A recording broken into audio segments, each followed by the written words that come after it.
So any true gamer has a soft spot in their heart for the old cheesy 8-bit days. Now I heard these guys at Cinefix are taking some awesome movies like Anchorman, Kick-Ass, Blade Runner, and imagine them as 8-bit games. You gotta see this.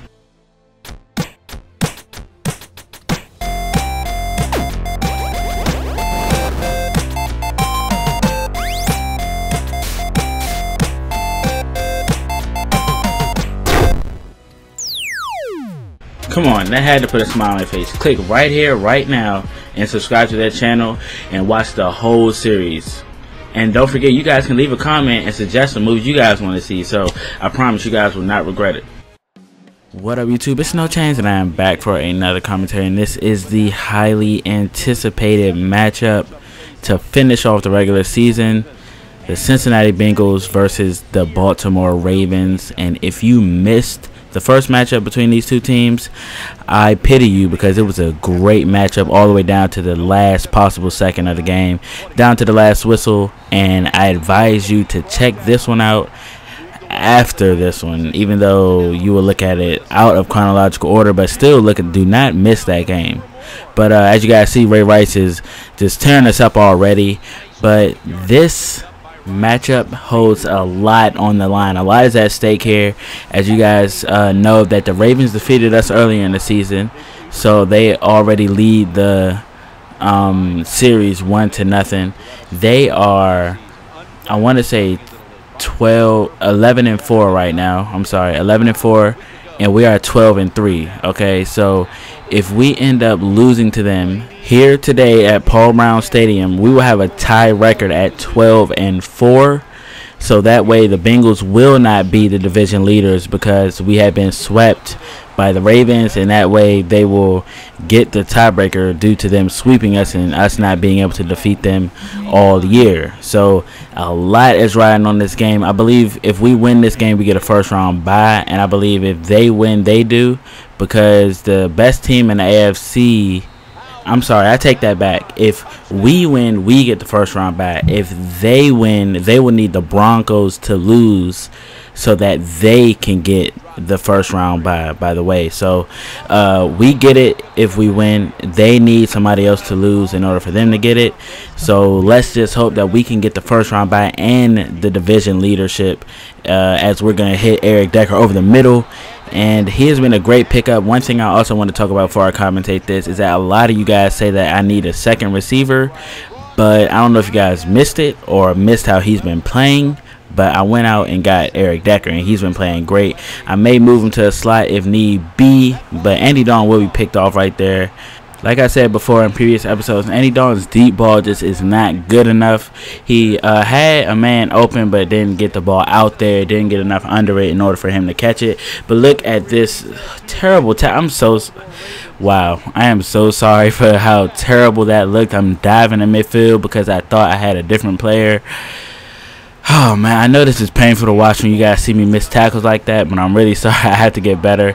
I'm going to be playing with new sliders. I might even add player lock. Is that possible on Madden? I don't know. I might add player lock so I don't end up switching to a different defensive player and screwing up a chance at a tackle, because I do that often. But like I was saying, with Eric Decker, who catches this pass right there on the left side of the field for about 15 yards, I will move him to the slot position if there's a receiver that can go on the other side of AJ Green. That is just a must-have player, because I'm not re-signing any of my players. Michael Johnson did reject, by the way. I'm so sorry. I didn't show you that footage, but he rejected. He's going to free agency. I don't know what to do to sign people. So I'm going to have a lot of cap room. And honestly, man, the talent that we have on the defensive line isn't producing to stopping the run anyway, you know. But I did re-sign Carlos Dunlap. But I'm saying that to say I will have a lot of cap room in the offseason to sign some players to make this offense elite and maybe help the defensive line, get some linebackers. I might get C.J. Mosley out of Alabama. I'm thinking about getting him. I think that's who I'm really going to get in the draft. Maybe not in the first round, because he's not projected to go high in my draft class. As you guys see, James Harrison will get the sack.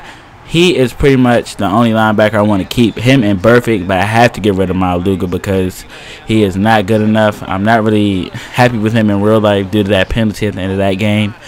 But yeah, outside of the linebackers, I think I want a second wide receiver. And if I move Eric Decker to the slot, do you know how deadly this team would be? Do you know how deadly this team would be? And then when I want to run the spread, I will have Hawkins on the field as well. I don't know, but Sanu catches a pass. Just give him a round of applause right there. But as you guys see, I'm going to throw it deep, and it will be picked off, but he did not get his feet down. But what was I talking about? Oh yeah, signing a wide receiver. So if I run that spread offense, the offense will be completely unstoppable. If I end up getting a receiver, you know, something like Demaryius Thomas maybe might be a free agent, somebody like that, a big play wide receiver. I won't settle for anything less. If there's nothing like that in the free agency, I will not sign a second wide receiver, by the way.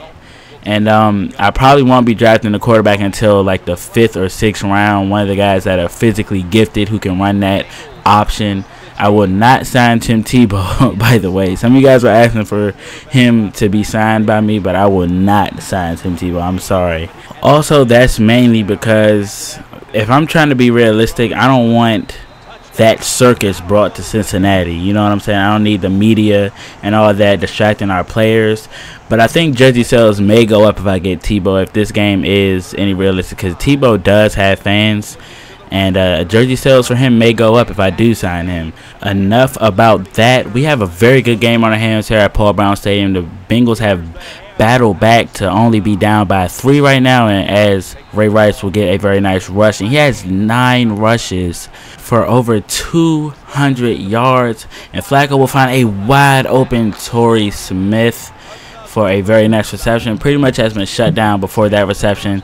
And Raymond Luger, I was just talking about how bad he was, makes a play in the backfield. His first game back in at the lineup at middle linebacker, and he has 4 tackles, as Sean Williams will end the run for Ray Rice and make them settle for a field goal. So Ray Rice and Sean Williams have met before. If you remember the last episode, he had a big hit and forced a fumble by Ray Rice. But we are driving. If we score a touchdown, we will take the lead. At the same time, we're running the ball because we don't want to leave them too much time. And we're going to dump it off to Giovanni Bernard, getting out to the outside on the halfback screen, making another cut and breaking a tackle and getting into the end zone. And the Cardiac Cats have taken the lead in this game late in the 4th quarter. Joe Flacco is going to hit Ed Dixon to get his drive started off, getting to almost midfield. So this defense has to stop them from getting a few more yards so that they do not get in the field goal range. And right when I say that, they're going to complete a 10-yard pass or 9-yard pass to Dennis Pitta. Flacco back in the pocket again, exposing our zone defense. They're going to find the receiver over the middle. And on 2nd down and 10, they're going to hand it off to Ray Rice.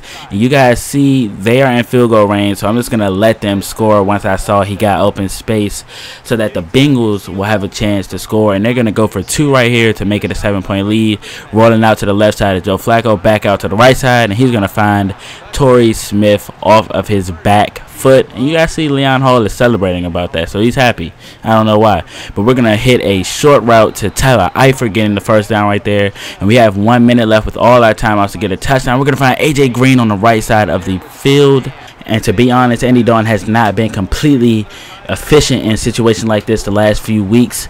Although we have not been losing. He did not come through for the Steelers game. But let's see what happens, as he will be sacked by, I believe that's Haloti Ngata. And that's going to force a 3rd down and 18. Andy Dalton with a very clean pocket going deep to A.J. Green. And A.J. Green gets the tying touchdown. However, that was not great clock management. We went ahead and tried to score when we should have taken out a little bit more time off the clock, because the Ravens do have a good amount of time to get at least in the field goal range. So they're going to call a pass play on 1st and 10. I didn't know whether or not they would just nail it, but that's going to be almost picked off. That would have been a great play had Leon Hall picked that off. And on 2nd down and 10, they're going to hand it off to Ray Rice. I'm not sure their game plan here. You come out on 1st down and you pass it. You run it on 2nd, and then you call a timeout. And then they're going to hand it off again. I'm not sure. So the Bengals have 2 timeouts. We're going to call our 2nd. So right now we have a timeout in 19 seconds. So we have to get in David Bueller's range. Andy Dalton, clean pocket. Going to find a wide open Andrew Hawkins getting down to the 35-yard line. We could have called a timeout earlier and tried for another play, but I decided this is good for David Buehler. He can make this, and he kicks it, gets a full bar, and he will make the game-winning field goal. And we're just going to go ahead and come out and squib kick it, and hopefully nothing crazy happens. So the Bengals have battled back in this game, and we end up taking the lead, and it doesn't look like he's going to return it, and we end up coming back on the Baltimore Ravens behind a great day by Andy Dalton. Outside of that first early interception, we were able to weather the storm of Ray Rice. Only 9 in passing yards for the Baltimore Ravens, 273. I was really scared that Ray Rice would break the record on us. However, he did not. So the Bengals have locked up their first round bye and locked up a record of 13-3 on the season. Next episode will be a season wrap up where I just go through everything, and then following that episode we will get into the playoffs. Eric Decker played a great game with 99 yards. AJ Green played even better. Both had a touchdown, and this was a very nice win. So following this stat recap, we're going to take a look at the standings, and you guys won't believe what you see. The 49ers have went 16-0. 16-0 for the Niners. That is just surprising. You see, we lock in a 13-3 record. Giants went 12-4, leading the NFC East, and the Broncos and the Ravens are right neck and neck. So the Jets make the playoffs at an 8-7-1 record. So do the Texans with an 8-7-1 record. So, wow, this has just been a crazy year in this connected franchise mode. So we're taking a look at all the playoff teams. I think we're going to scroll all the way down and see the team that gets the #1 draft pick. And I want to say it's the Cardinals. And I do not think that Carson is doing that bad that they would draft Johnny Football. So I think he will go to second. He will go second to the Cleveland Browns, and that would just be great if he does. If not, it'll be Taj Boyd, which would be even more fun. But I hope you guys enjoyed this episode. I hope you guys enjoyed this great game, and I'll see you guys in the next one in the season recap. Peace.